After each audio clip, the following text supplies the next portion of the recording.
పని పని పని అట్లా ఎటన్నా పోయి మంచిగా ఓ 2 రోజులు చిల్లయేస్తే బాగుండు అని అనిపిస్తుంటది బాగా మందికి.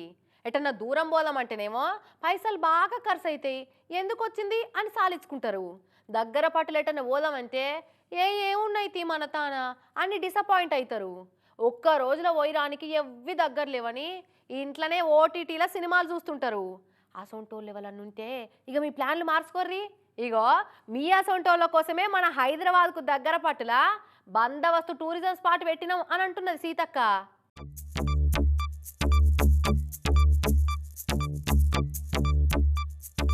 అక్క మేము చెప్పుడు కంటే మీరు చెప్తేనే మంచిగా ఉంటుంది. ఒక్కసారి మన ఊరి దిక్కు టూరిస్టుల కోసం ఏమేమి సవలతులు చేసిరో ఓసారి కుల్లం చెప్పుకరా రక్క. తాడవాయి పసరా నేషనల్ హైవే 163 మనం హన్మకొండ నుంచి వస్తుంటే లెఫ్ట్ సైడ్లో ఈ యొక్క బ్యూటిఫుల్ ప్లేస్ ఉంది. ఇక్కడ చుట్టూ వాగు ఉంటుంది. వాగు మధ్య ఇవాళ మనం ఇదంతా కూడా ఏర్పాటు చేసుకోవడం జరిగింది.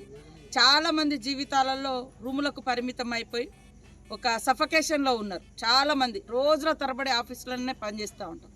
కానీ అప్పుడప్పుడు ఇలాంటి ప్రాంతాలకు వస్తే ఆయుష్ పెరుగుతుంది, ప్రాణవాయు వస్తుంది, ఆరోగ్యం వస్తుంది, ఆనందం వస్తుంది. అది ఇన్నరా అక్క ఏం చెప్పిందో. హన్మకొండకెళ్ళి చక్కగా ఒకటే తోవైగా ములుగు జిల్లా తాడువాయి రిజర్వ్ ఫారెస్ట్ లా బ్లాక్బెర్రీ ఐలాండ్ పేరుతోటి బందోబస్తు టూరిజం స్పాట్ ను పెట్టించింది అక్క. ఇక వీకెండ్లో అట్లా పోయి తిరగద్దాం అనుకునేటోళ్ళు వచ్చి ఈడ మంచిగా ప్రకృతిలా చల్లగాలి వీల్చుకుంటా రాత్రి పిల్లగాలులతోటి చిల్లవుకుంటా నెగడేసుకొని దాని చుట్టూ దోస్తుగాళ్ళతోటి వచ్చిన ఇంటిలతోటి కూర్చొని బాతాలు పెట్టుకుంటా టైంపాస్ చేయొచ్చు. ఎంతసేపు ముచ్చట పెడతాం, ఏదన్నా ఆడదాం అనుకుంటాగో సీతక్క బాణం సూటి పెట్టి కొడుతున్న సుడురి అట్లా బాణం ఆట కూడా ఆడుకోవచ్చు.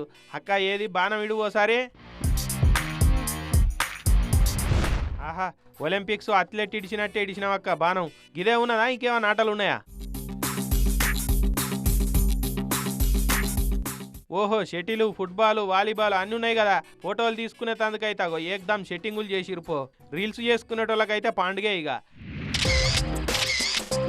రాత్రి వచ్చిన వాళ్ళు మంచిగా వండుకునే తందుకు ఉష్కల క్యాంపింగ్ టెంట్లు వేసిరు. ఇక ఆన్నే తినేతందుకు పందిర్లు ఎక్కేసిరు. ఒక్కరోజు ఇంటిలతోటో దోస్తులతోటో కొలీగులతోటో అవుటింగ్లో పోయి అట్లా ఎంజాయ్ చేద్దాం అనుకునేటోళ్ళకైతే బిందాసు గుండెతట్టు చేసిరట. మరి రేపో మాపో చాలు చేస్తారట. పోదాం అనుకునేటోళ్ళు దోస్తుగాళ్ళతోటి పోతే మస్తుంటదేమో, ఇషారం చేసుకోరిగా.